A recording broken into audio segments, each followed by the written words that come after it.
So our first question, we just have the pre-prepared questions as well, is how did you start going into writing for TV? Right. Well, hello, everyone. Wow, the screen's just changed to a lot of icons. Hello. Thanks for coming to listen to this. I'll get on to that question. I was just going to say, first things first, Joanna's link to me is via her dad, who he's got an unusual claim to fame, is that he was the victim of, as far as I know, the original bus wanker chant. He was standing at a bus stop in Downham, just outside Bromley, and he told me about this at the time when it happened, and some kids slowed down in the car and screamed at him and about 3 other people waiting for a bus. And he was the one who said to me, everybody was looking at each other like, well, they can't mean me. It must be you guys. We're not the bus wankers, are we? So that's Joanna's link to Inbetweeners history. So going back into writing for TV, I did a career jump in the late 90s. So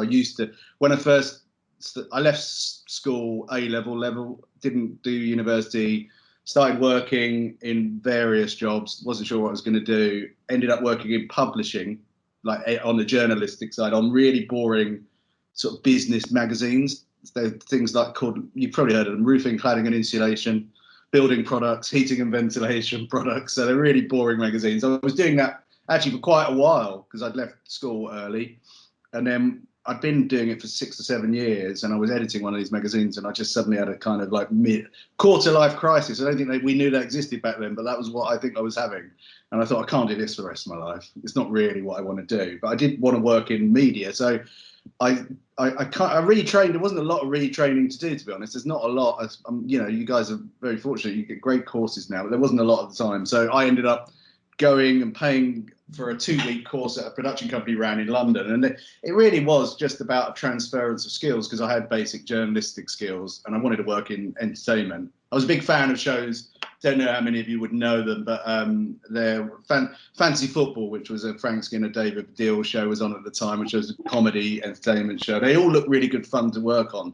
Chris Evans was making a show called TFI Friday, which was big music and sort of comedy sketches and guests on a Friday evening. And so, it was called Zoo TV. I think that's that sort of format. And The Big Breakfast was a show that was on at the time, which was kind of similar thing, but in the morning, more of a sort of feel of a radio breakfast show with lots of silly items and clips and guests, and it just looked really good fun to work on those. So I wanted to try and target those and get onto one of those shows. And then the one thing I took from this course that I did was that you should just write off to everyone, and it's like fishing really. Wait until you get a bite, and it might just be ready to do anything at the drop of a hat, and you might not get paid for it, but that's kind of the best way to get in. So, and that was the main thing the course taught me really was there wasn't a particular skill set they were looking for. I think it was just there was a bit of luck involved in terms of that, and I luckily didn't live too far from where they made The Big Breakfast, and somebody who was going to be a runner for them on work experience had dropped out.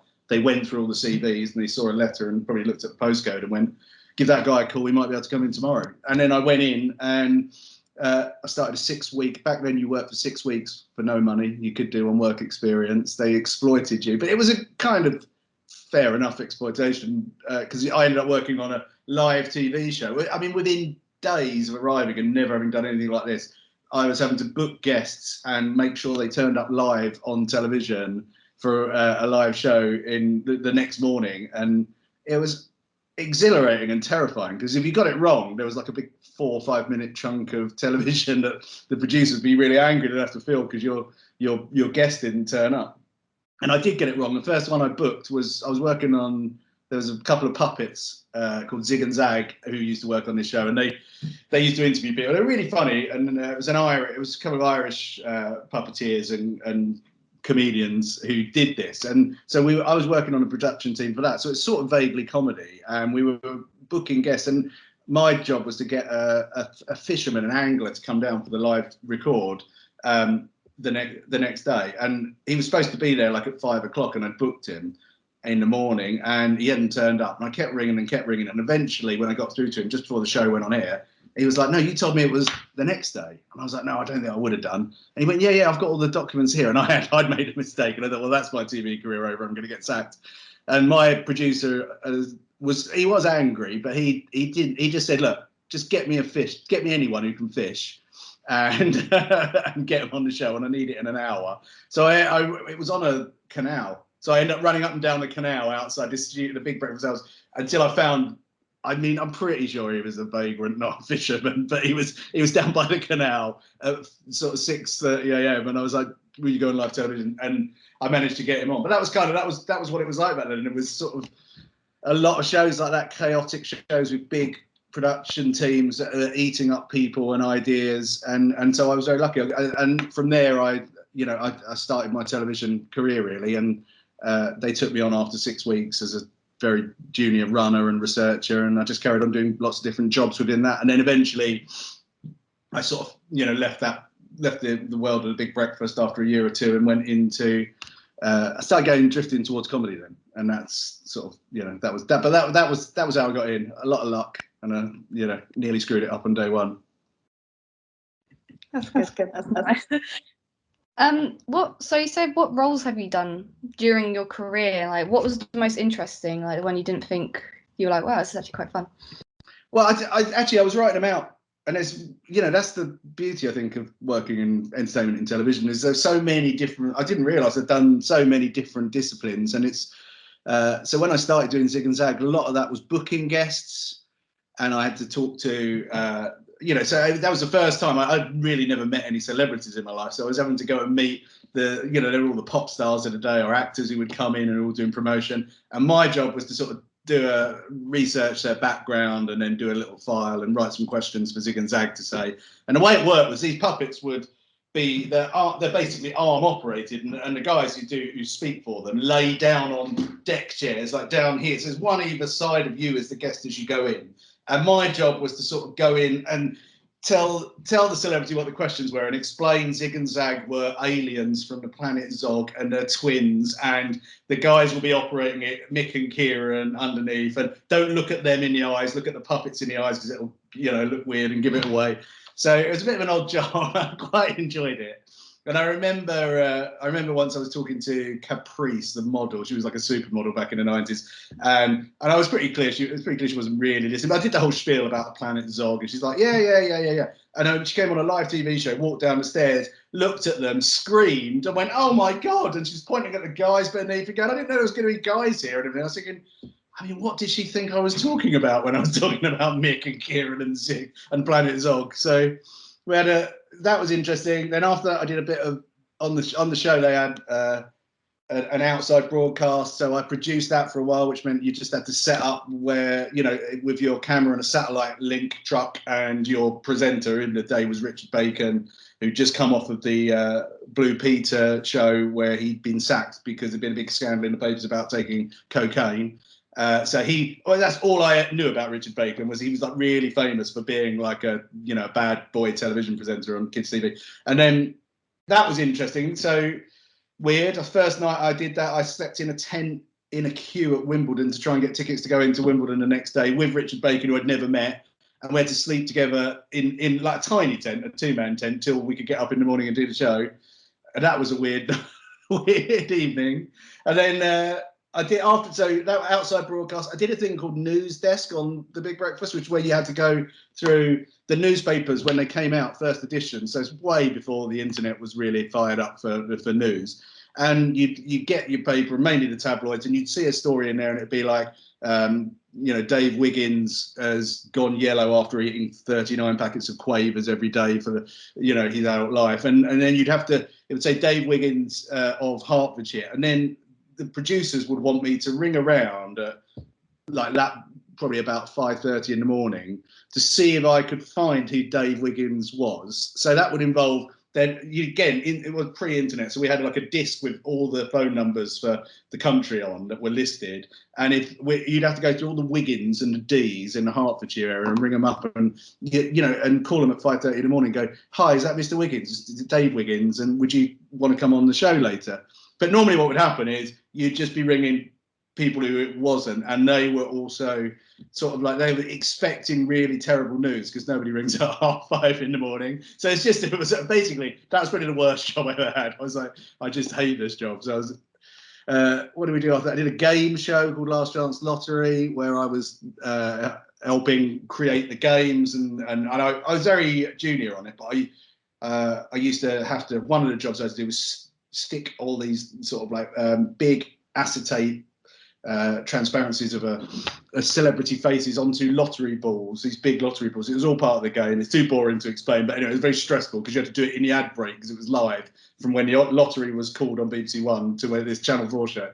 So that was good. I mean, they've all been really sort of bizarrely different in their own way. And then I got more directly into comedy. So I went on to the 11 o'clock show after that, which was sort of like the birthplace of Ali G, and Ricky Gervais did some of his first television work there. And so I worked on that as a producer and director of segments, and we started writing there. So we had to write, have a lot of material, and it was all done on the day mainly. So we would write stuff in the morning based on the newspapers getting early, and go out and try and put a show out that night. It was a topical news show, and it was again, like, there aren't many shows like that, and I suppose the MASH report's the nearest thing to it at the moment on BBC Two. But we were doing it 3 times a week, 3 shows a week live, and it went out 11 p.m. at night. So it was really, really patchy, I would say, in terms of content and quality. But the good stuff was great, and the bad stuff was terrible, and that was sort of the joy of it. But so that started me off having to write small short pieces for working with talent who wanted to perform. And then after that, I ended up working on Ricky Gervais's own show, not The Office. Before The Office, we made a show with Ricky Gervais that everybody hated, and then The Office came out, so that's our part of one of our claims to fame. But it was good fun. We had a really good time. We used to, we were writing things together there. So I was always writing shorter stuff to start with as a producer or as a director that we were going to go and film. And then I became a commissioning editor at Channel 4, working at E4. So when I was there, that meant commissioning editor, you would basically be, you're kind of like the gatekeepers for material coming into the channel that is then going to be developed if you think it's got a shot, and then you'll take it on. So you get to see a lot of different material and other people's material. So you're reading a lot in that job, and working on shows. And then did a bit of producing after that. I did a show called Pilot Shows, like a prank show, where we got in celebrities to told them they were taking part in bizarre pilots, and then filmed it, and it was all for pranks. That was that was fun, but chaos and really hard to produce because it's lots of people being angry with you all the time, a lot of subterfuge. So quite enjoyed those, but I don't think I'd ever do them again. and then I think after all of that, I ended up settling down, and we ended up writing the Inbetweeners, Ian and I. We started our own production company, and the Inbetweeners was the first thing. Ian had been at Channel 4 and he left, and he'd been asked if he wanted to write a script for them before he left. He was in the comedy department there, and he said, I would, and I'd like to do it with Damon. And then that was, after that opened the door obviously to writing. We produced and exec produced those, and then we went on to directing. So directing the last episode of the Inbetweeners TV show, the second movie, and then we've both directed different things. He's directed another movie. I've directed 2 seasons of White Gold, and we've in between all that, we did do a script for Flight of the Conchords, which we talked about earlier. So, or 2 scripts actually, 1 for each season. So loads of stuff, all very varied. And I would have to say that my favourite, the one I thought would not be my favourite, is my favourite, which is directing. And I didn't think I would really enjoy that, but I do. I think it's a really collaborative, sport, I want to call it. But it is, and I wasn't sure that was my bag, but actually that I really did enjoy directing. It's great. There you go. Yeah. That's a potted history. Yeah. So where did, you said at the beginning, some of my dad's and the stories he's told you and stuff like that. So where did the idea for Inbetweeners come from? Like, where did the inspiration from it come? Well, when Ian had that opportunity, we were both living together in London, and we we had a lot of shared comedy interests. We really liked those American comedy movies, those kind of spring break movies. American Pie was a big influence on us, and we also talked about, there's a film called Swingers, which is Vince Vaughn and Jon Favreau. It's a great movie. If anyone hasn't seen it, I recommend it. And it's about Jon Favreau and Vince Vaughn's friendship and their gang of friends, and he's kind of moved over from the East Coast to the West Coast and lives in LA now, John Favreau. And it's about, like, what we liked about that film. It's about a group of friends who had a sort of shared language and were going through experiences together as they were growing up. And it's very male and about, but it kind of was a sensitivity to it and a sophistication, even though it was quite sort of base in many ways. Some of it we really enjoyed. There's some good scenes. So that was always something that we had in our minds when we were creating the Inbetweeners, because we thought, well, we want to do something in that world,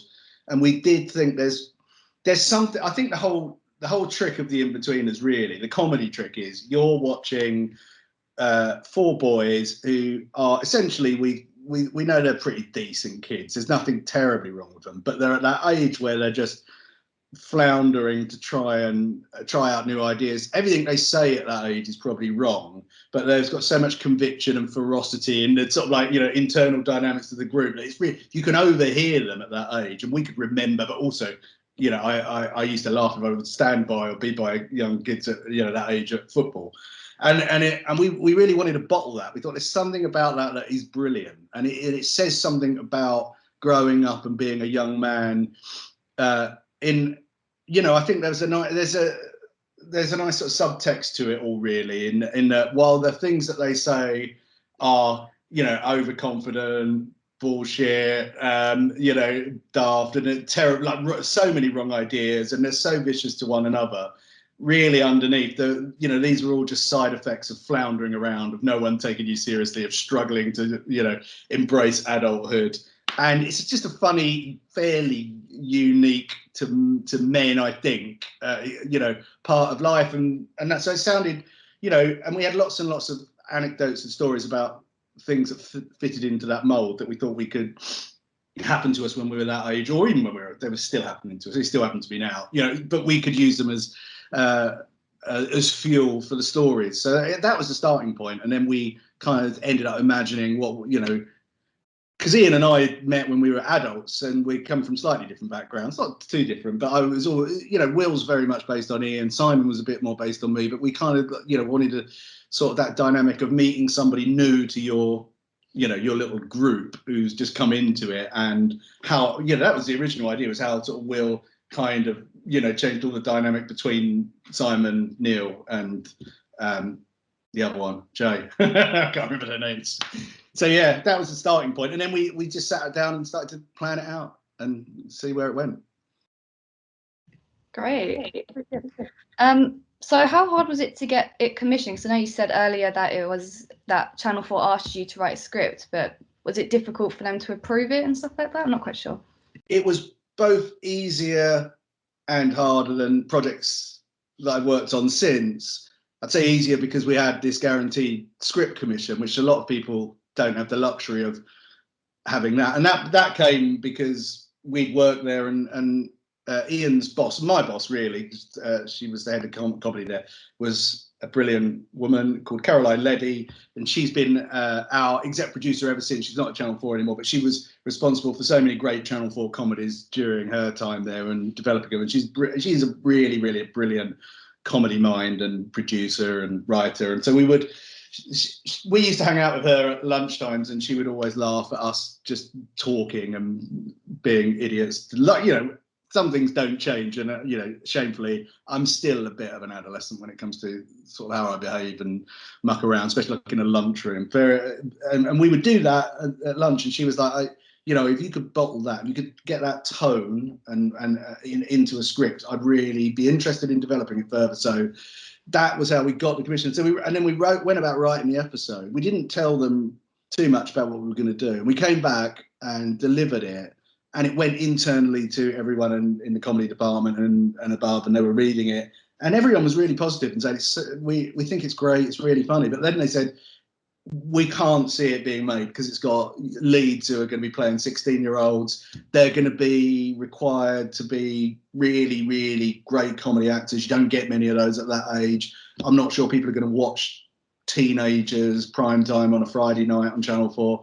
And it got turned down. And then they asked us to write a version of that, but make them all a bit older and maybe in better jobs and living in London, make it more metropolitan, which we did.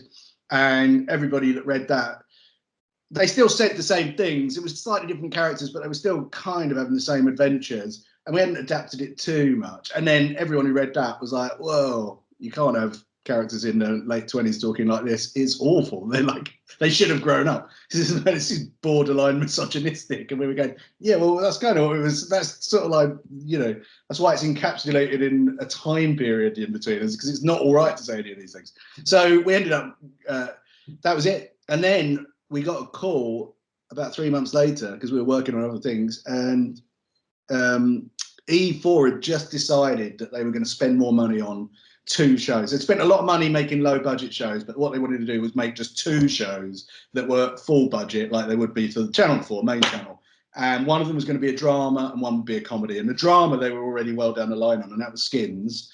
And they wanted to look at our script, so they asked us to make a pilot of that. So we got resurrected, and then we swung into action and made, as it turns out, a fairly disappointing pilot. It wasn't a great pitch, but luckily, we convinced them to stick with us.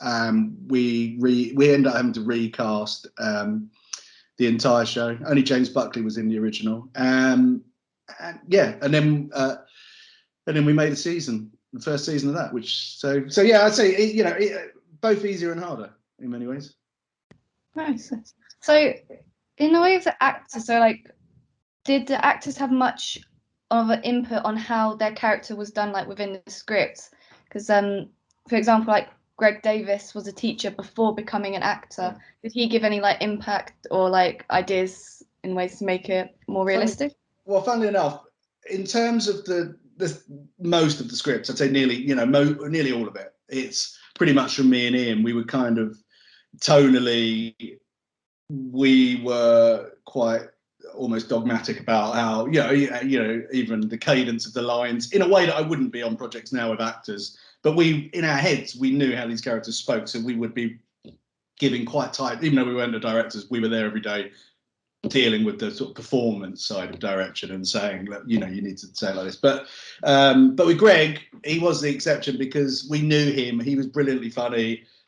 He'd been a teacher. We were looking to have a teacher role, and we kind of put some ideas down, which were in essence Mr. Gilbert. But I think because of Greg's experience of being a teacher, and he definitely impacted how we thought about that character, because he's so funny. And when he was a teacher, I think he infuses this sort of nihilistic sort of desperation, like someone who shouldn't be in that job, who's doing all right at it, but he hates it and he hates kids. And that basically was Greg as a teacher. So that was great. But he used to, he enjoyed the lines we wrote for him. It wasn't a case of him having to say that I would never say that. I think he really thought it was, pretty well targeted when he was getting them, so it was very enjoyable. But he, more than anyone, I'd say, he was as you go through seasons, you do tend to write more towards regular cast members' strengths, so we would adapt how maybe the character Simon worked after the first season, because Joe is very funny, Joe Thomas, who plays him, and quite unique, I think, in terms of his performance. And so we would write to Joe's strengths, because he just made that very, very funny. And but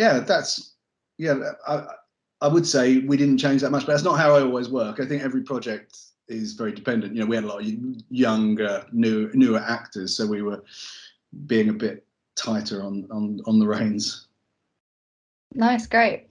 I think, Douglas, we should play the clip now, the one that we have already. Yeah. Coming right up. Thank you. Good. Getting a warning in.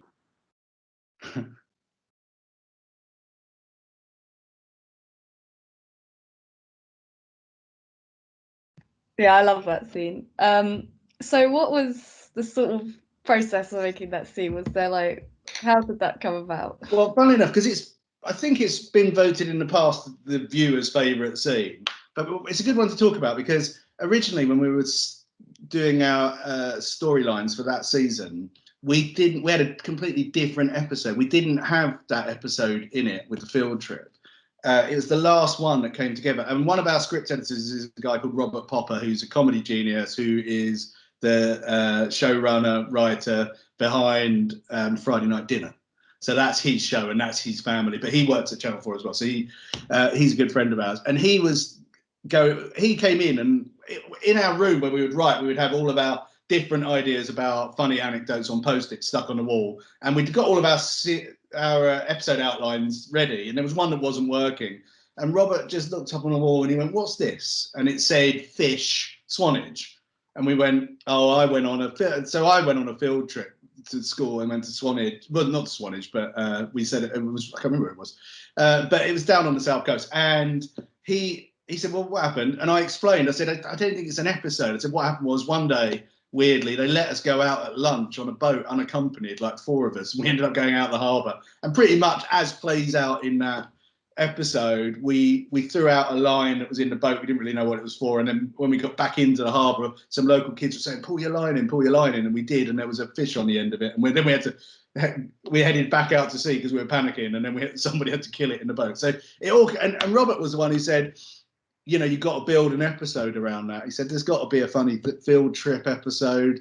And we hadn't really seen it. And so it took someone outside of the group to say that. And then after that, what became really interesting for us, I guess, from where we created that, is that of all the things we did, it was probably the most complex in terms of filming it and the direction and making it work. And it's very sort of slapsticky and big and lots of elements to it. So it was really enjoyable for us personally. It's the first time I'd ever got into kind of like, when we filmed that, I mean, just one of the practicalities is if you're filming on a boat, you've got to have another boat, alongside it. So everything's really tricky to film and be secure and get the angles. And there's so much dialogue anyway in an in-between scene like that. And we always need close-ups of all their faces. And so it was like a military operation and a kind of like a physics operation almost, working out, how to position the boat for this shot and do it all within the time that we had. It was a freezing cold day. Joe Thomas had to fall in the water. And Ian and I were like idiots. We were just like, well, he just falls in the water. And the first AD on the TV series was saying, yeah, he'll die. It's like mine. It's sort of like he's got like 30 seconds if he goes in the water before exposure will get him and he'll go under. So we had to work out how to do it all safely. And it was one of the first really big set piece things that we'd done like that. So yeah, we like it because it's it all paid off and people really enjoyed it. And then I think from a comedy point of view as well, I think it was pretty successful. Obviously, I think people really responded to it. Still, there's little lines in there that made me laugh that I know I didn't write, so it's not me laughing at my own stuff. But I think the idea of the sea police always makes me laugh. And what if it's a shark always makes me laugh when Jay says that. So there's, it was fun to do, challenging but fun. Great, thank you. So what was the process for then turning it into a film, and why was the Inbetweeners, and then why was it done? Why was that decision as well? Well, there's two answers. The boring answer is when we were writing out outlines for series 3, I think we put down, look, let's do an episode where they go on holiday, because we'd all been on that first holiday into Europe. It's a bit of a sort of, kind of rites of passage experience for young Brits, I think, doing a Malia or a Magaluf or an Ayia Napa. And there were actually, apart from the Harry Enfield movie, there haven't really been many films about it. Kevin and Perry Go Large was done about Ibiza. And we were big fans, like I said earlier, of spring break movies in America. So the idea of the comedy, so we wanted to do an episode, but then there were so many stories. A lot of them happened to Joey's uncle, Al. He was also one of my best friends and flatmates. But a lot of these stories we compiled, we were like, well, it's a bit big for a TV episode. We didn't want to make it really small and like and not realise. So that always sat on the shelf as let's do that when we get the opportunity, do the feature length version, because we think that could happen. And then so that was kind of why we ended up, coming to that idea. And then I guess the second reason is we wanted to make a film. Like the show was really big and we just wanted to do it. Like, you don't get that many. I think if you're ever lucky enough to have a big successful moment in your careers, you kind of got to make it work for you. And we were like, well, we would like to do a film, really. That's what we want to do personally. That was our ambition. So we, just to keep moving forward and trying different disciplines within comedy. So that was slightly self-interested as well. So Question about what Flight of the Conchords, and in what ways has the process of production and working on it been different from the Inbetweeners? It's totally different because it's not our show. We came, so Flight of the Conchords. This is my Flight of the Conchords tribute T-shirt. But we came to that just as fans. So Ian and I were both, when we were working at Channel 4, we used to go out to the Edinburgh Festival to do, it was kind of like a scouting trip, and you'd go and see all the new acts and shows, and you might try and sign some up to do a pilot for the channel. And when we were there, it was Jimmy Carr's show was breaking, his first big show in Edinburgh, and like, as a newcomer, and we knew Jimmy. We'd worked with him on Ricky Gervais's show, and Ian has done a lot in Jimmy's career, actually worked with him since. But Jimmy was like, you got to come, and because they all go off and do the Australian Melbourne Film Comedy Festival, they'd all seen lots of acts. I'd never heard of Flight of the Conchords, but he's go, you got to come and see this act. They're a musical comedy act, and we were like, yeah, I'm not a big fan of musical comedy acts, really. He's like, no one is, but look, trust me, they're brilliant. Come down and watch it. And so we went to see this show after everyone had finished these shows, and it was, I looked around and it was like the real kind of comedy Illuminati. Sort of Stuart Lee was sat behind me, all the big comics and big shows up there were there, and everybody had come to watch this tiny show in a little cellar. And they came out and did their act, and it was probably, I think it is just the finest live show I've ever seen to this day, just because there was something, it's like seeing the Beatles in the Cavern, I guess, in Liverpool. And it was brilliant. And then so we were just fans, and then we, like stalkers really, we went and found them and told them we were big fans and would they want to do anything on television over here. And actually nothing really happened, but we kept in contact, and then it just became friends, because Ian ended up, we have another friend called James Bobin who worked on the 11 o'clock show with us, and he became the HBO director and showrunner for the Flight of the Conchords series in America. So we all knew each other, and that was how it came about. But obviously, really, just as fans. So they said, would you write we're looking for writers, would you two be up for writing an episode in the season? And we were like, yeah, of course. They just send us an outline, so they've already done the story. We had to go away and write it, and we send it back. We don't write the songs, and then it goes back. And then they might send it back once, and we do a few notes of theirs, and then it goes back, and that's the last you see of it until it gets made. And so it's pretty weird. I mean, in Inbetweeners, we're so obsessively, in control of it to go on, whereas that, you kind of send it off, you've got no idea what comes back. It really is just a fan kind of like dream come true. That was the best thing about doing it for us. So, and they are fantastic. They're brilliant. I love the Flight of the Conchords. Still do. Great, thank you. So then, in your experience, how much and in what way has the media industry changed since the beginning of like your career, so where you started? Well, I'll do so obviously the big thing has been streaming. The Netflixes, like streaming on demand services, and YouTube, and I mean that's really, viewing habits have changed completely. So when I started working in television, there were 5 channels, terrestrial channels. There were some Sky channels, but they weren't particularly well viewed. That started to become a bigger part of the equation when you were thinking about channels around the turn, around 2000, and the satellite channels, digital channels as they are now, started to emerge, specialist ones.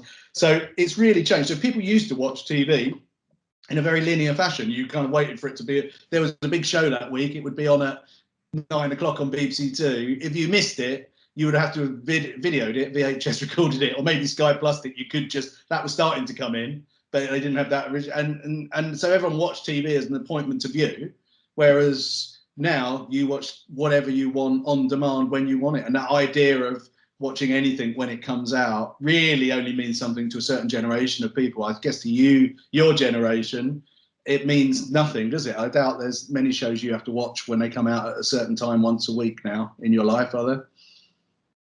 No.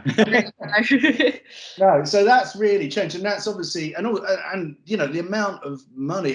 So technology's changed it hugely. We've been very lucky in our industry, because in the music industry, which came before us, all of the sort of disruptive technologies that came in terms of the music industry were all based on the Spotify's. They were originally called there was a Napster platform, which was sort of like the start of all those those services and Apple Music.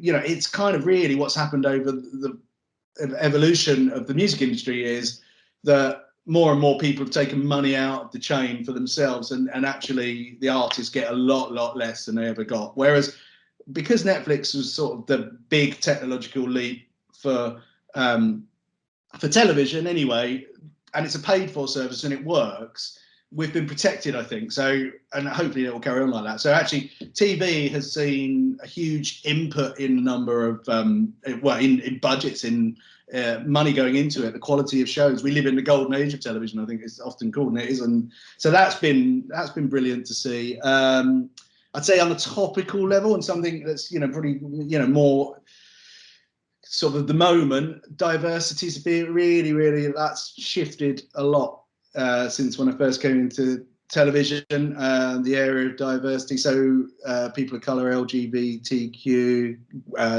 female-led shows on screen. There's way more shows like that, which has been great. I think off screen there's still a bit of a way to go, just because I think one of the things about our industry is, and I've noticed it because I'm probably from a slightly different background to a lot of people, is, like I said, I had to work for 6 weeks at the beginning with no pay. And I think that, as much as anything, has made it quite an exclusive and privileged industry, and that a lot of the people get the jobs who can afford to do that, or who, there's a degree of nepotism involved, and like most things. But I think that's had, it is a very liberal industry. There's not been a lack of will on the members of the industry to be as open and encompassing of all points of view as they can, but it's been harder to make that a reality behind the camera, I'd say, because of the economic factors. Most people, you don't get a lot of people who come from working class backgrounds, full stop. In the industry, it's getting better, and people are looking, but there's never been a better time since I've been here.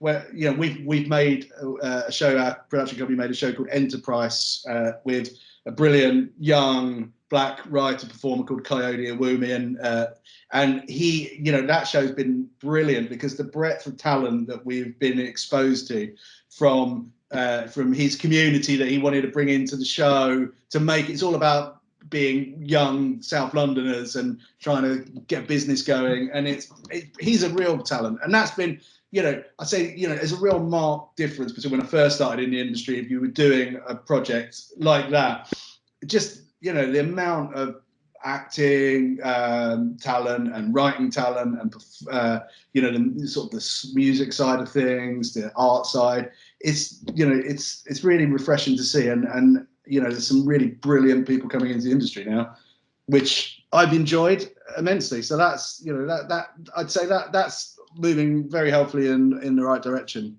at the moment, and that's been great. And they're the two main things, I would say. I mean, some things, a lot of things change, some things stay the same, I think.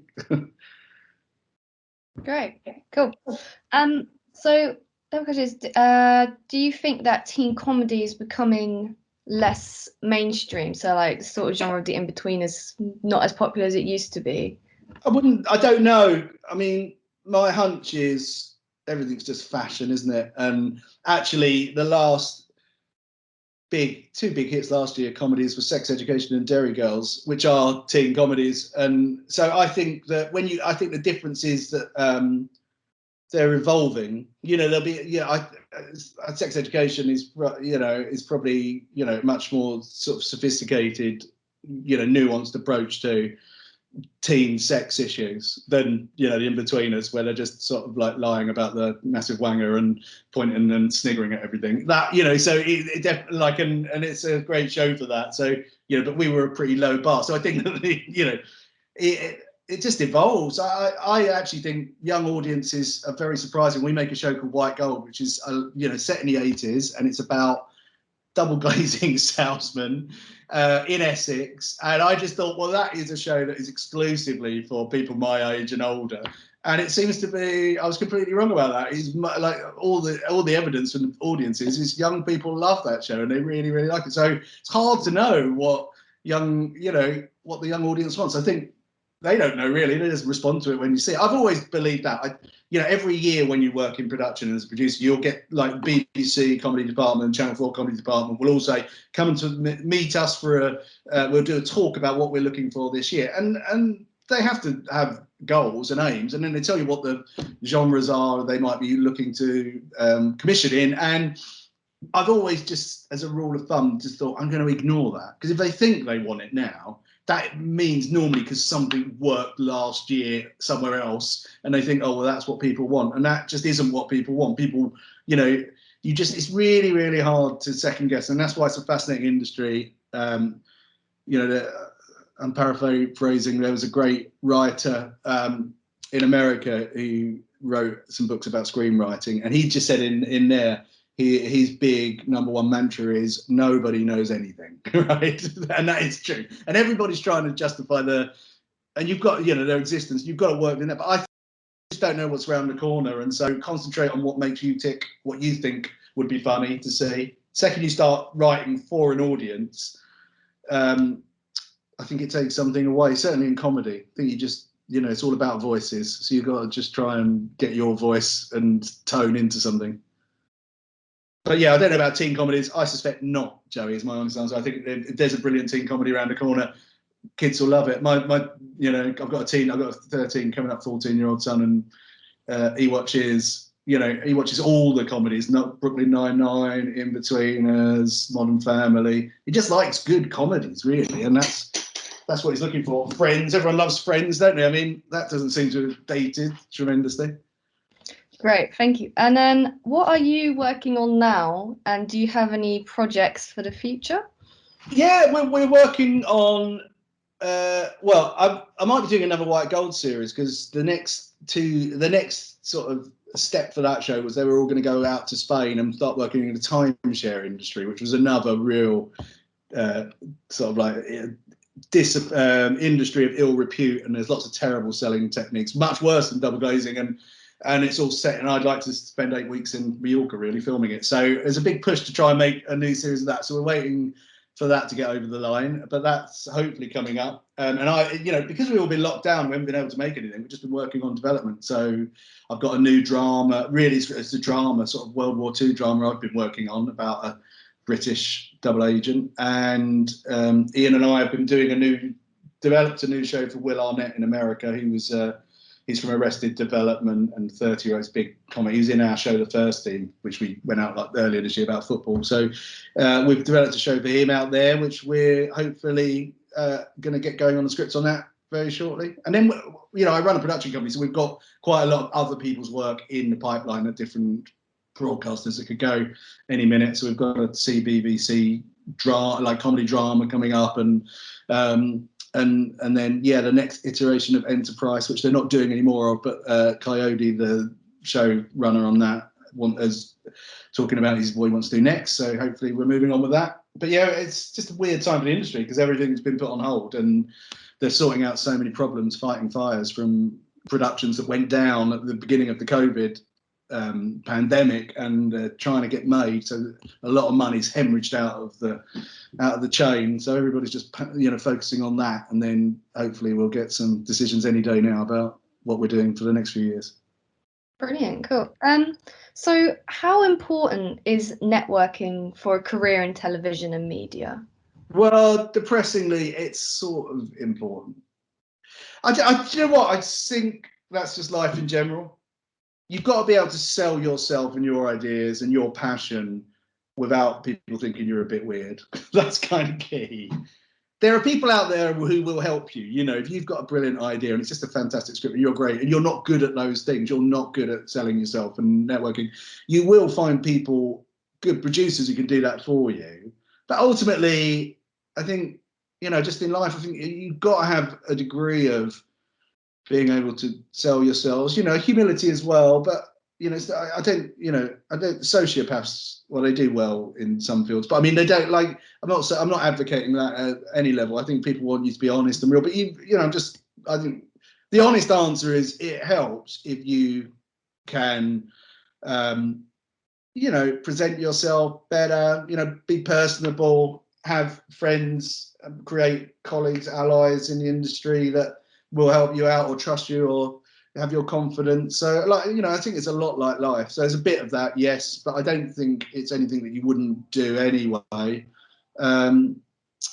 Yeah, I'd just say, you know, one of the things to be careful of is don't be too sort of critical of others or too bitter about other work that you see. I'd try and be as enthusiastic as you can about everything, because that really goes a long way. And I think if you want to be a writer, you tend to, I mean, I do meet people who are, you know, a bit sort of misanthropic and are still good writers, but in the main, the people who are sort of like quite, you know, bitter about other people's work that I come across, and they've got their own work, it doesn't tend to be very warm or very good, and it never reflects well on them, you know.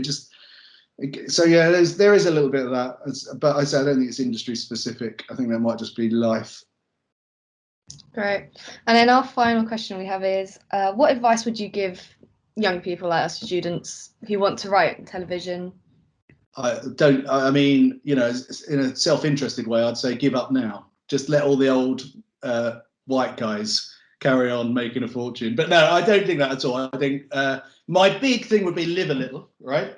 So most great writers, they write from experience, and it's, you know, it's hard to have a full experience bottle if you haven't been out there, you know, to the well. So do that. You know, it's difficult in your early 20s. I think just the main thing is get as much experience around TV as you can. That can be watching it, but ideally learn how it's made, right? You know, how it gets commissioned, how it's written, how it's produced, the nuts and bolts of it. I did those, you know, I'd say some of the more interesting and useful jobs I did were the lowest paid, bottom of the rung jobs, because I got to be close to the decision makers, because I was getting their dinner and I would see what they were doing, or they would ask me questions. So I did that with great vigor, because I'd done roofing, cladding and insulation before. So, you know, getting a Richard Bacon about, you know, his lunch and being around in the meetings, but that was great. I always enjoyed that. And I think that you learn so much, because a lot of it is experience. A lot of the mistakes that you make early on when you're writing are just come from experience.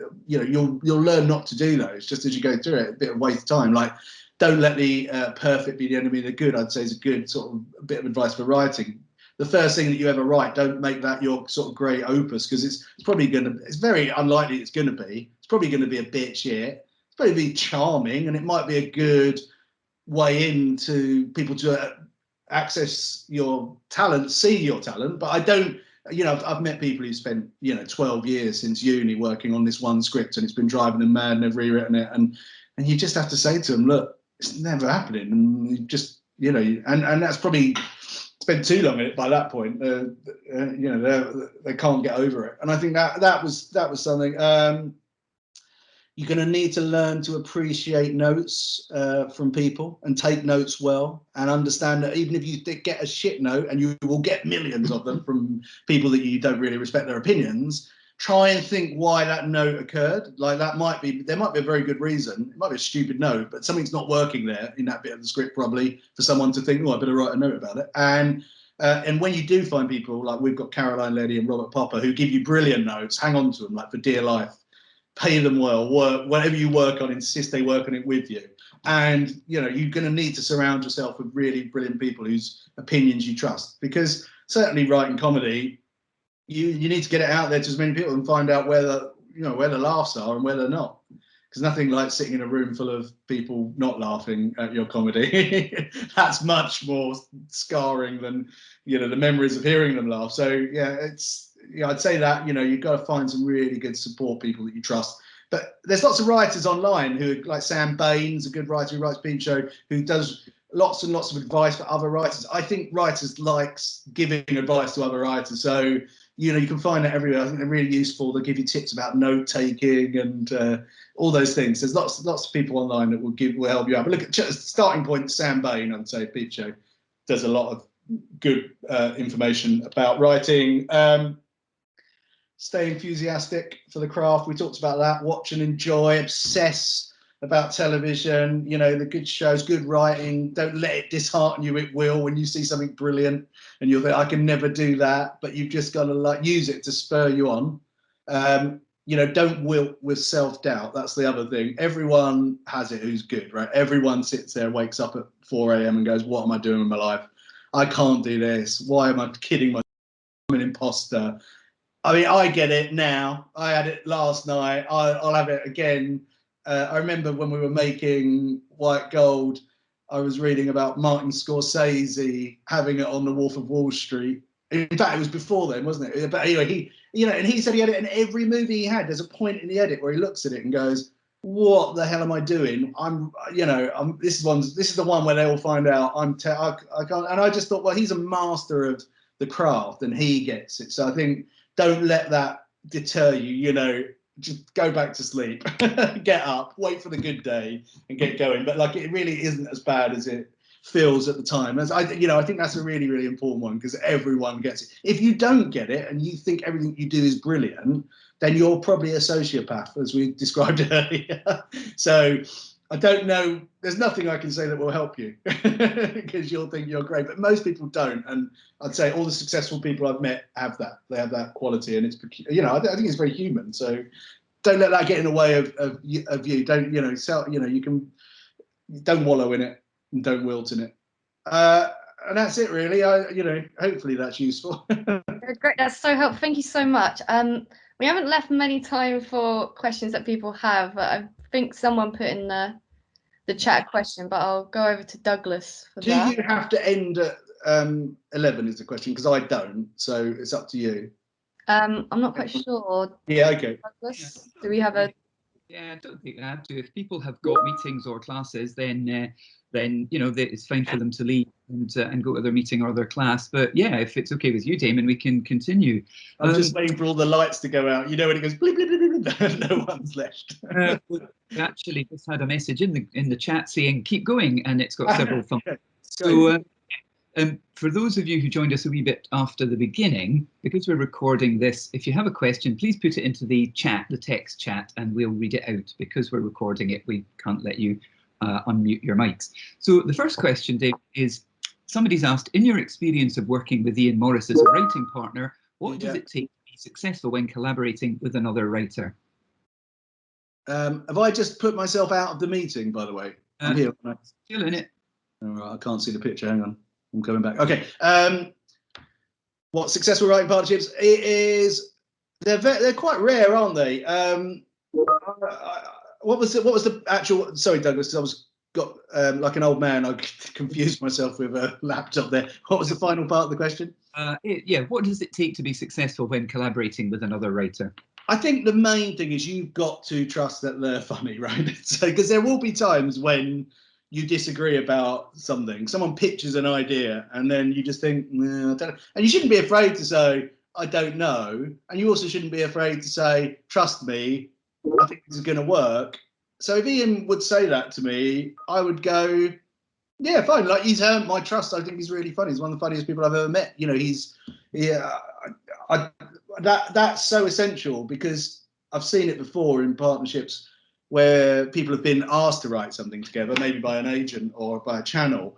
And if you don't have that trust to let people try ideas, there's plenty of opportunities for it to fail. The joke's got a long way to go from where you create it to it being, delivered, going through script editing, going through rehearsals, being finally delivered on camera, going into an edit. It's got a long way to go before it could get, a laugh. It might not get a laugh until the last final polish, when you put a little bit of sound on there, or it's a sound gag or the cut. So just trust. You got to trust. If you don't trust that they're funny, don't spend hours arguing over whether one thing's going to work or not in your story, especially a joke, because there's so many jokes that Ian and I would both, we don't even know who wrote them, but we both claim that we would have cut. A huge, big laughs in the films and the TV shows that we've made. So that was my main thing. I think you got to trust them. You got to like them. You got to be able to be grumpy around one another. We do get grumpy around one another, but really, yeah, it's a long haul. You spend a lot of time together, so you better like that person and respect them and want to spend time with them. Cool, thanks very much. The questions are coming in thick and fast. The next one is, what skills do you think make a successful producer?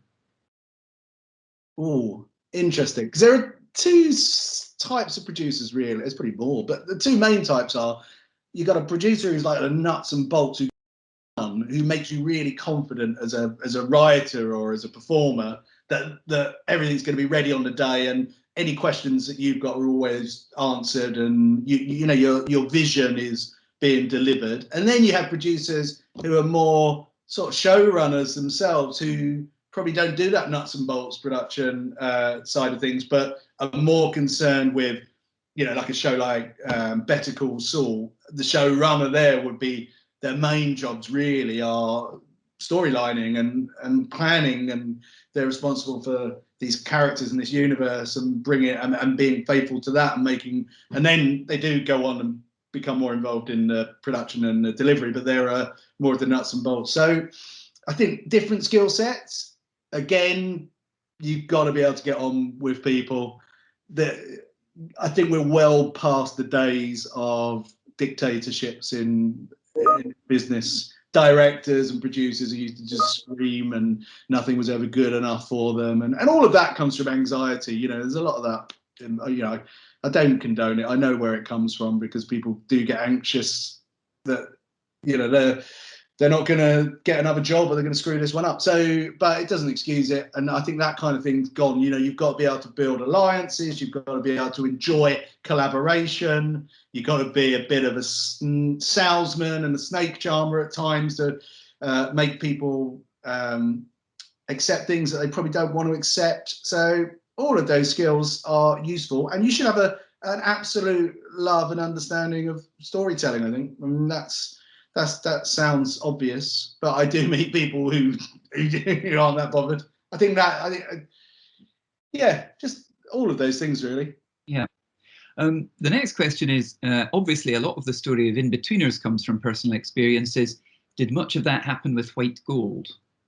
Well, you see, White Gold's kind of not me. It's loosely based around my family, though. My dad, in particular, who's very like the lead character. So, yeah, a lot of those are inspired by real things. I didn't experience them all, but like I've done lots of sessions with him and my stepmom. Actually, she'd worked as a researcher for that show, because she's writing down a lot of the anecdotes from that period. So yeah, there's a degree of truth to it, and my connection to it is very personal. And I think so I feel similarly about that show as I do about the Inbetweeners. It feels like it comes from a part of my soul, but it wasn't directly me. I was probably 11 years old when most of that happened. Yeah. Yeah, the next question is, what were your thoughts on the American Inbetweeners, and did you have any involvement with that? Well, it was one of those ones where we didn't have too much involvement. At the beginning, we did. Personally, it didn't work. People didn't like it. I mean, I'm not, immune to that sort of idea. I didn't watch all of them. I think it's difficult for us because a lot of them were, they were different, and we just got such a clear idea in our head. It was for me, I didn't get that involved, but we did find it a useful experience, and we ended up working with Taika Waititi, who directed quite a few of the episodes, and that was somebody that we'd met through Flight of the Cochords, and he's obviously gone on to make brilliant movies, Thor Ragnarok and Jojo Rabbit. And there's if you love movies and you haven't discovered Taika's work, then go back in his catalogue and watch the movie Boy. Hunt for the Wilder People is brilliant.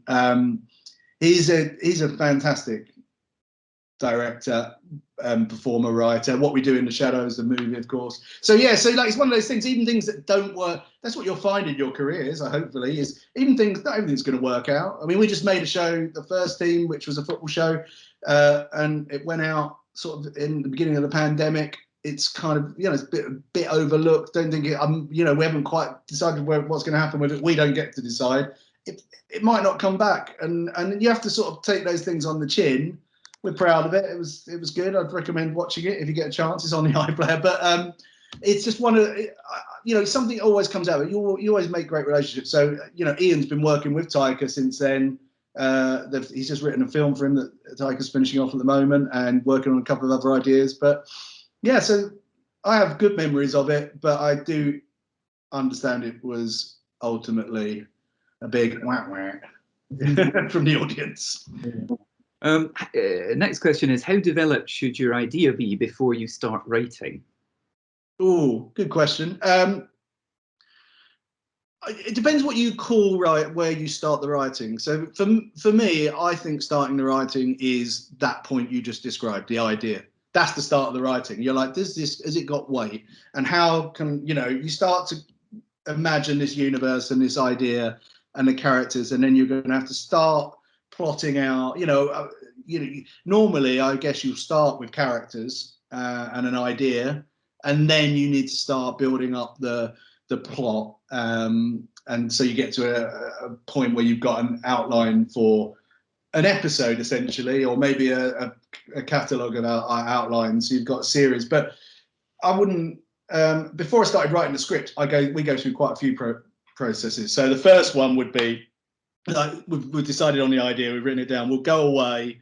I'm saying we all the time because I do a lot of writing with Ian, but so for White Gold, for instance, I knew back in, I think, the late 90s, I'd mentioned to people, a guy, Shane Allen, who I worked with on 11 o'clock show, became head of comedy at the BBC. But I remember drinking in the ITV bar with him after an 11 o'clock show record one night and saying, I really think there's a story, this isn't before I'd written Inbetweeners or anything. I said, I'd love to do a show about these charismatic, bullshitting, working class men who suddenly, because they hadn't had access to that kind of industry before, sales, they'd all worked in pretty, you'd call them blue collar jobs, oil refineries or offices, and had this opportunity that, that it was all sort of tied in with Thatcherism and this kind of era of, individualism and greed, that they kind of, they went around making vast sums of money and sort of tearing up the fabric of their communities along the way. And I always thought that was a really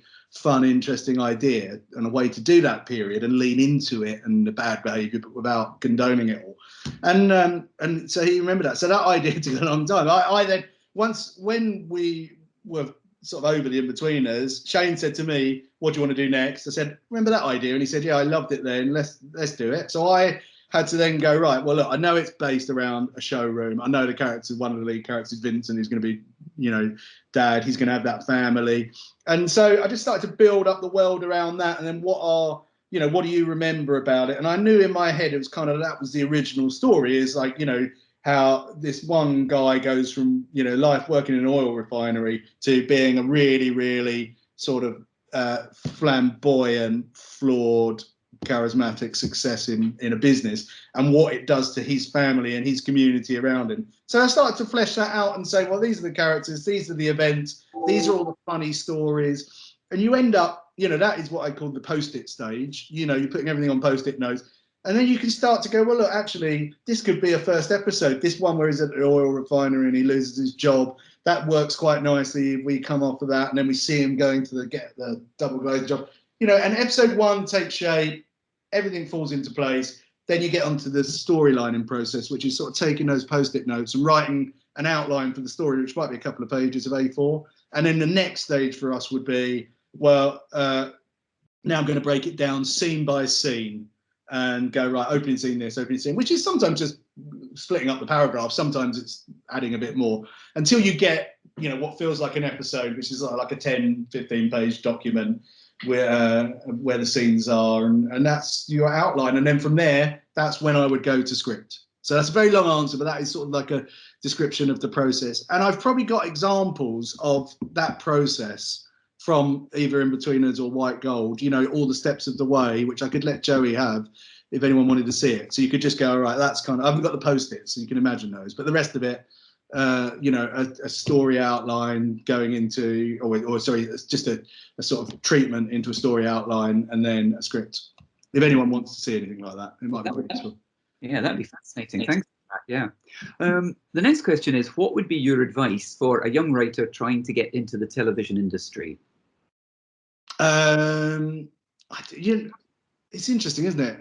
Because things are so different. When I like, when I got into it, it was like right to everyone, and now the bar's a bit higher. I think I would have struggled really getting in because I didn't have anything in my sort of catalogue to suggest that I wanted to do this or I'd been interested in this. I think, especially, I always say this to my son because he likes, I think he might end up going down that road or something. But I just think That was him actually requesting the WhatsApp app from Apple Store. Sorry about that. Anyway, but what I would say is, you know, you want to show your interest. You know what I mean? Like, if you, I guess, you know, do things. It's so easy to get stuff made now, isn't it? I mean, not easy to make good stuff, but because of technology and access, and so, you know, collaborate and make things where you can. If there's opportunities to be involved in things, even if it's putting on, you know, comedy nights or drama productions, or get around it and in it. And so you've got on your CV, when you get to that point and that meeting, you know, either you've got some work you can show people, so they go, well, that's pretty good, that's impressive. Or you just, I look at for me, if someone's coming into our company, we're going to be looking at a bunch of CVs, and anything that's got work attached is always going to elevate itself because it was good. But also you just kind of go, oh, well, I wouldn't rule anyone out for not having these things, but it's, you know, it's easier for me to make a decision about someone's passion for something if I'm going, well, they've been doing this, you know, since they decided that was a route for them. They've got a love for it. So that would be my advice, really, is try and make stuff independent. Don't wait for people to ask you to make stuff or write stuff.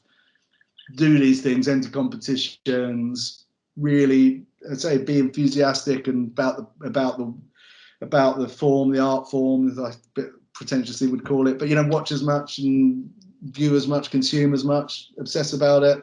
All those things really make a difference when it comes to it. I don't know any. I mean, I don't think there's any real secret to it, if I'm being honest. I wish I had a better answer. I could say, oh, you do all these things and you'll get picked up. I think a lot of it's going to be timing, good fortune, those kind of things. But just keep doing what you're doing, I guess. There's a few variations of that question in the chat, so hopefully that covers everybody who's asked that question. So the next one is, do you have any book recommendations for screenwriters? I'm assuming that manuals of screenwriting. I don't really, because I've bought them all and I never read them.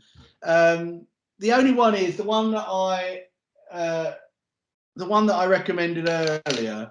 The writer died recently, so I'm really bad with names, but bear with me. It's called, I think it's called, yeah, what lie did I tell? I think it's called, isn't it?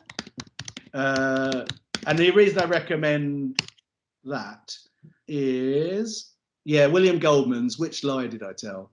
And Adventures in, he did a book before that as well, so it might have been, both of them are brilliant. And they're not really, they are about screenwriting, but they're very anecdotal. They're about the business, and certainly the Hollywood business. And there's some really good tips in there about what you might face, and what drives people like stars, anxieties that drive stars, people who make decisions about commissioning, all those things. And they're really fantastic anecdotes, because he's talking about, Hollywood stars and big Hollywood producers. So all of it's fascinating, with some really, really good advice in there, and there's some pretty cool stuff about script writing as well. But I do think watch stuff, I would say, rather than watch good stuff. Then that was my university, really. My course, my go-to text was just watching and loving films. I'll tell you what's interesting as well, which isn't about screenwriting. Let me just get it. I don't know if you can, so I can give you the name. Sorry, I'm still here. I've probably given, oh no, here it is. This is good. These books are called Movie Maker's Masterclass. They're by directors Laurent Tirard, I think. Don't know why I said it with a little flourish there. But and he's interviewed. I mean, the first one's Woody Allen. You might want to ignore that now. But then we've got it's Tim Burton, John Boorman, David Lynch, Oliver Stone, Lars von Trier. And they are, in their own words, essentially. He's a very good interviewer. He just asked them about their process. And they're all directors, but writer-directors, I think, in a lot of, what I tend to focus on. That's really interesting. Just seeing other people's process I find more useful and interesting, because everyone's got their own process, but there are some real kind of foundation building blocks around which everyone does things to a certain degree the same way. And it's quite interesting just to see they go. But yeah, so maybe those two. I just found them interesting. I don't read. I've you know, the McNamee and all the other books I've never read. I don't think it's held me back. Yeah, it doesn't seem like it has. Okay, next question is, what is the most difficult stage of production based on your own experience? I think the most difficult, I like the edit. Everyone will give you a different answer. I mean, I really like the edit because it's, you know, it's quiet.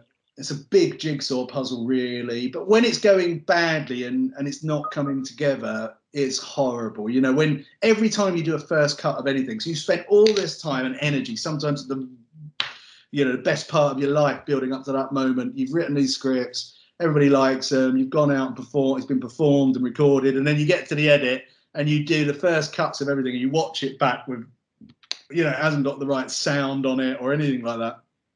Pictures are sort of not the right grade or anything, and it just looks awful every time. You always steel yourself and go, well, I've done this, I'm experienced now, I know that what to expect. But every time you come out of that and it is a bucket full of depression just thrown all over you, is horrible.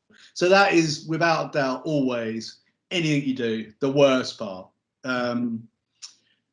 Yeah, I don't think there's any, I don't think anything comes close. There's lots of bits that are unenjoyable. I mean, it's a very stressful experience because you're always on the clock, and there's so much that can go wrong, and it's so collaborative, and you've got so many, rely on so many people. That's what I mean. If you're not collaborative, directing's not for you, because if you don't trust other people, then it was a slow descent into, you know, madness. It's real torture for those people. I've seen them doing it and going through it. So but I, as it turns out, I really enjoyed that because I felt like I shared the burden of responsibility among other people. It's always your fault if you're directing or show running and writing and creating something. Anything that goes wrong, it took me a while to work this out. But you get angry, but then you sort of go down the chain. You sort of think, well, why was that poorly made, that prop, or why didn't, you know? And then it's sort of like, oh, well, maybe the stage direction was bad, or maybe the art director wanted to talk to me that day and I was too busy because I was dealing with something else and I kept avoiding them. And you always get back to it and you think, ultimately, everything that goes wrong is sort of my fault. There's very few things, but there are, you know, and I think when you come to terms with that, it makes, you know, it's an acceptance that makes life a bit easier moving forward. Cool. The next question is, are there any writers whose work you admire and you'd like to work with? Any writers? Yeah. Yeah, God, yeah. I mean, loads. Just working with, even, you know, working with talent like Will Arnett was, that sort of thing's brilliant when you meet your comedy idols and they're fantastic. I mean, yeah, I've met, you know, I've worked with Ricky Gervais, so that was brilliant, as brilliant as you'd imagine, and as much fun. And Sacha Baron Cohen I've worked with. So I've been very, very lucky. Again, talk about fortune and being in the right place. So to have done stuff with a lot of people. I really enjoy Will Ferrell and everything that he does. Not, you know, to varying degrees, but I just think he's so brilliant. He's such a brilliant performer and improviser. I would love to work with him. And Steve Coogan is my sort of all-time comedy hero as well, and Partridge. And I don't think I'd want to work on Partridge because it's too good, and like I just feel like I'd just screw that up. But I'd like to work on something with Steve Coogan. But again, I think I'd be a bit, I met him once and we had a really good meeting, but I was quite nervy around him and starstruck. So, you know, it's one of those things where I've been in that kind of Hollywood agent thing where they've gone, oh, do you want to go for a drink with Will Ferrell tomorrow night? And I basically was like, no, of course not, because like Will Ferrell doesn't want to go for a drink with me, but they will force him to sort of meet you in a bar and have a drink with you, and because it makes them look good, the agent. And it's so, you know, there's a lot of those things where I've kind of just gone, oh, I don't want to. I mean, I've been really lucky. You know, Sam Bain and Jesse Armstrong we've worked with. They've come and given us notes on our stuff. Ian works on Peep Show. They're brilliant. I'd love to be involved in a show like Succession. I think Succession's my favourite show on TV at the moment. So yeah, mainly the comedy people. I'm a big Tarantino, Scorsese fan. I think I would. I mean, I guess the thing is, I'd like to watch them work more than work with them. But that's probably the old, like, you know, self-doubt, anxieties I mentioned earlier. I just don't think I've got a lot to add to the mix there. But I kind of be fascinated to watch how they do it. Mm-hmm. Yeah. The next question is, I think we may have covered this with the fish scene, but what's your favourite scene from Inbetweeners? Oh, it's probably not the fish scene. It's right up there. I mean, we have ones for personal reasons, Ian and I, and it changes throughout time. I mean, I've got one thing I just quite like because it's not one of the favourite ones, and it's quite a weird moment. And it is where they run the squirrel over, and I don't. This is in season 6, and Jay's driving his mum's car, and he gets involved in a game of chicken with a squirrel on the side of the road that won't sort of run as intended when he revs at it, until he eventually does like 2 drive-bys, and then he goes back and he eventually hits it and kills it, and then he comes out and he's really upset and wants to cry. That always, I mean, that's kind of personal reasons that makes. I enjoyed that scene. Also, it was funny it even got made because we were like, we're never getting a squirrel. No one's even going to train a squirrel to be able to do that. And they're like, no, we've got a squirrel wrangler who does it. And this squirrel was in the Charlie and the Chocolate Factory movie. And we were like, I don't believe it. And they said, how do they train squirrels? And they said, well, they just sort of do it by kind of like, having them in cages, and they teach them to do things with food. And we were like, right, okay, what? And then basically we thought that on the day that as soon as the trainer opened the cage for the first time, the squirrel would put the squirrel in the wild. The squirrel was going to go on its mark, look left, look right, and then it would just go forever. We'd never see it again. And actually what happened was the squirrel was hit its mark every time for every shot. It was better than the actors. It was way better than Jay at hitting its mark. So I always enjoyed the making of that and the story behind it. So there's that. And I really like the scene in I think it's season 2 where Jay gets a girlfriend and he has to and he gets dumped. She dumps him, and he's really upset about it. Because I just think from a performance point of view, I think James Buckley really deserves a lot of credit for that. He really sold that scene and made it quite touching and moving. And I always enjoy that a lot when I see it. So they're probably at the moment, they're 2 I really like. Oh, yeah. We've got 2 more questions. So second last question is, what would be your advice to an aspiring director trying to make a career of it? Well, I think, as I said earlier, that of all the things, make as much stuff, shoot as much stuff as you can. I'm always saying to my son, like, analyze. I mean, it depends, if you're really younger than you guys, you probably know what you're doing, but I'm sort of saying to him, think about improvising shots. So you've all got these now, and they're brilliant cameras, and he's done. We do things where we sit him on, chair on rollers and roll him down the corridor while he takes a shot and things. Just improvise shots that you might try and recreate from films that you like, and make stuff. That's the best thing. Make stuff. Get as much experience as you can. We've just made some short films with a brilliant director called Charlotte Regan, who. It's the first thing we've made since lockdown, and she's done lots of music videos, but she's always just made stuff herself, and she's just made it happen because she made these brilliant films. She's really good at convincing fantastic actors to get involved in her stuff, and she's only young. She's really young and so talented, and she's got a real clear idea, but she's just been playing around with shots and techniques, and she's got a real clear idea of what she wants to do. I think that's, and even if you haven't got a real clear idea what you want to do, just play around with styles. And the more you can understand. I'm like old school comedy director who's come via scripting and producing, and so it's a learning. Everything's a learning curve for me, and I wish I knew more about the technical side of it. But I really, really enjoy that and finding out, a lot from the camera team about what we can do and working with those. So yeah, just drink it all in, I guess. And I think again, directors, that book. One of these books, I think these movies, these are really interesting. Listen to other directors. Oh, one thing I'd say is a really good resource online. I've only seen, I think I saw the Spielberg stuff, but Steven Spielberg talking about to the whatever the American film sort of AFC or whatever it's called. They've got online loads of when he was a young man doing one of these, but to a huge lecture theatre about how he made E.T. and Close Encounters. It's really fascinating to hear successful directors especially when you realise there's a lot of art that goes into the craft in terms of framing, all those things, but a lot of it as well is how you approach the rigors of the whole production, how you get things done, how you schedule things, how you don't waste time, how you realise that the time you get to shoot's really precious, and everybody has to, how you have to motivate everyone to come along with you on that path, and until you get to the really, really big budget stuff where they sort of throw all that out the window and spend far too long making it, I think.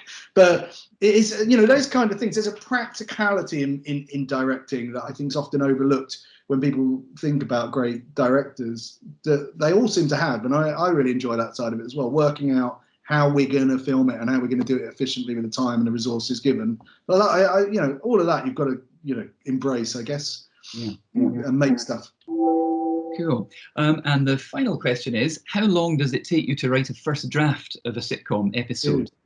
Too long, as I've been told. I'm a lot slower than other people.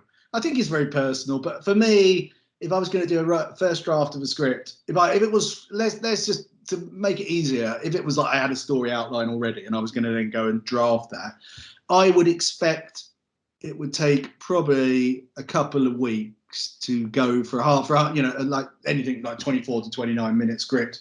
It'll be longer than that anyway, because they come out a bit longer to start with, but to do that from a story outline, you could do it. I've tried doing it in a weekend before, and I have done it, but obviously there's sort of varying degrees of successful outcomes when you do things really quickly and you feel under a lot of pressure, which isn't a great way to write. I like to sit there sometimes, and I know I said earlier, don't let the perfect be the enemy of the good, but I probably like to ruminate a bit more than Ian does. Ian can work a lot quicker and then go back, and he's very much an advocate of all writing is rewriting, and I agree with that. But sometimes, personally, my first vomit pass, I guess, where I spill everything out,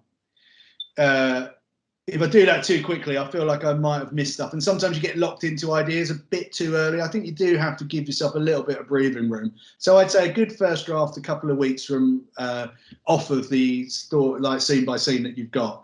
Then you probably want to give yourself another couple of weeks for developing the story and developing the scene by scene as well.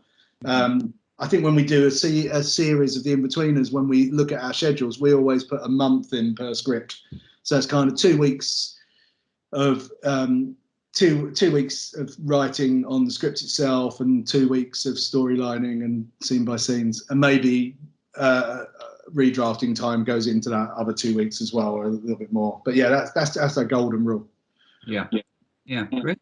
Well, I think this seems like a good time to wind up. That's all the questions, and thanks so much for answering all the extra questions from the audience, because that actually ended up being half an hour of questions. So clearly, I'll just read out a few of the comments. Thanks for the super insights into your career and the screenwriting world. Thank you so much. This has been really insightful. Clearly people have got, thanks so much. Clearly people have got a huge amount out of today. So really just to wind up, this was great. Thank you. Just to wind up, thanking Damon very much for coming and joining us today. It's been great. Thanks to Joanna for setting it up and for doing the interviewing so brilliantly. And thanks to the audience, because we had about 60 people here, which is a terrific turnout. So thanks everyone for. Thank you so much. Thank you, everyone. It's my pleasure, really. I don't get to speak to many people other than my dog and my wife, my kids at the moment. So I hope it was useful, and good luck with your careers. Come and write stuff for us when you've got some brilliant ideas. Brilliant. Thank you so much. Do I just hang up? Is that it? Yeah. Yes. All right. Cheers, everyone. Nice day, everyone. Thank you. Bye. Bye.